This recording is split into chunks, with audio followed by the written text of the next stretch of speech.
हरदोई पहुंचे सपा प्रदेश अध्यक्ष श्यामलाल पाल ने श्रद्धांजलि सभा में की शिरकत। पूर्व एमएलसी राजपाल कश्यप के पैतृक आवास पहुंचकर दिवंगत मां को दी श्रद्धांजलि। इसके बाद बीजेपी सरकार पर साधा निशाना।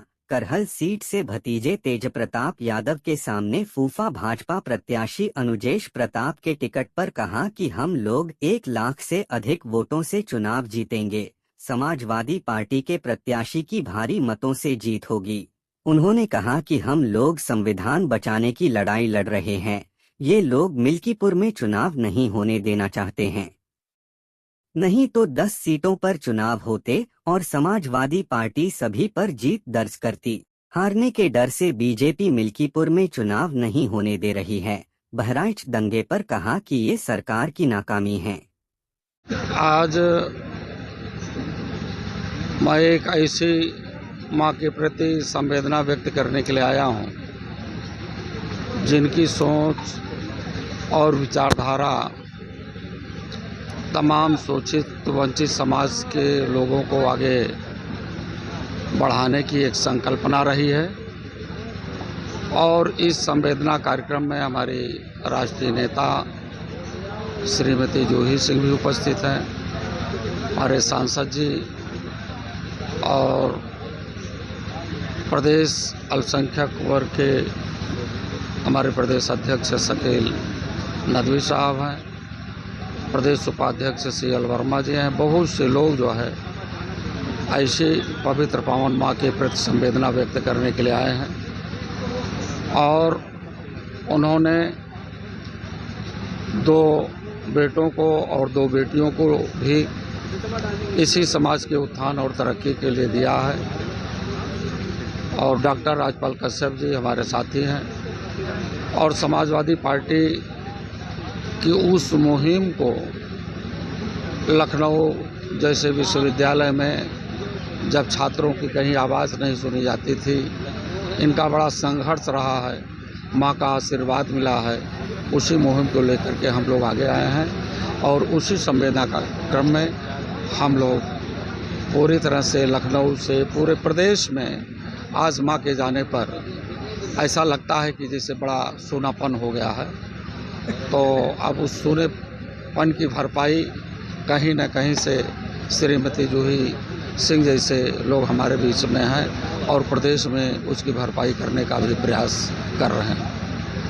अच्छा जी, यूपी में उपचुनाव है, समाजवादी पार्टी ने सभी 9 सीटों पर सपा के प्रत्याशी उतारे हैं। ऐसा क्या हो गया कि आपकी गठबंधन पार्टी कांग्रेस के प्रत्याशियों को नहीं उतरे? कुछ गड़बड़ चल रहा है क्या यूपी में? कोई गड़बड़ नहीं है। आपने देखा होगा कि इंडिया अलायंस है और इंडिया अलायंस के माध्यम से कांग्रेस समाजवादी पार्टी के प्रत्याशियों को अपना समर्थन दिया है। जिस प्रकार से हम लोगों ने हरियाणा के चुनाव में समाजवादी पार्टी के लोग कांग्रेस का समर्थन किए हैं, किसी भी प्रकार की कोई द्वंद्व नहीं है। द्वंद्व केवल एक ही चीज़ का है, भारतीय संविधान को बचाना है, इस देश में समाजवाद लाना है। इसी बात की लड़ाई हम सभी की सामंतवादी और पूंजीवादी व्यवस्था के लोगों से है। बीजेपी ने 7 प्रत्याशियों की लिस्ट जारी कर दी है। बीजेपी ने 7 प्रत्याशियों की लिस्ट जारी कर दी है। करहल से तेजप्रताप यादव जो समाजवादी पार्टी के प्रत्याशी हैं, उनके फूफा को टिकट दिया है, ऐसा कहा जा रहा है। किस तरह की आप वहाँ फाइट देखते हैं? पूरी फाइट 1 लाख से अधिक वोटों से श्री प्रताप सिंह विधायक बन करके सदन में पहुँचेंगे। अच्छा, बात की जाए, अभी बहराइच में हिंसा हुई, काफ़ी बड़ी हिंसा थी, किसकी लापरवाही देखते हैं? क्या अभी क्या नजरिया है आपका? इस सरकार की लापरवाही है। पूरी तरह से भारतीय जनता पार्टी के लोग इस देश में सांप्रदायिक उन्माद पैदा कर रहे हैं और उसी सांप्रदायिक उन्माद के माध्यम से उन्होंने कुछ समय में जनता नहीं समझ पाई, वो शासन सत्ता में चले गए। लेकिन अब पूरी तरह से जनता समझ गई है।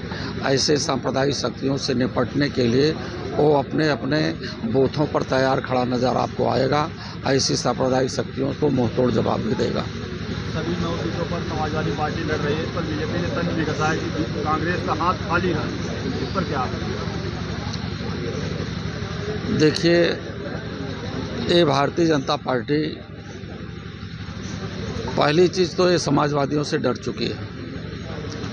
10 विधानसभा का उपचुनाव होना था और मिल्कीपुर विधानसभा को छोड़ रखा है क्यों छोड़ रखा है। आप लोग मीडिया के लोग हैं, समझ लीजिए कि पूरी तरह से बेईमानी करना चाहती है।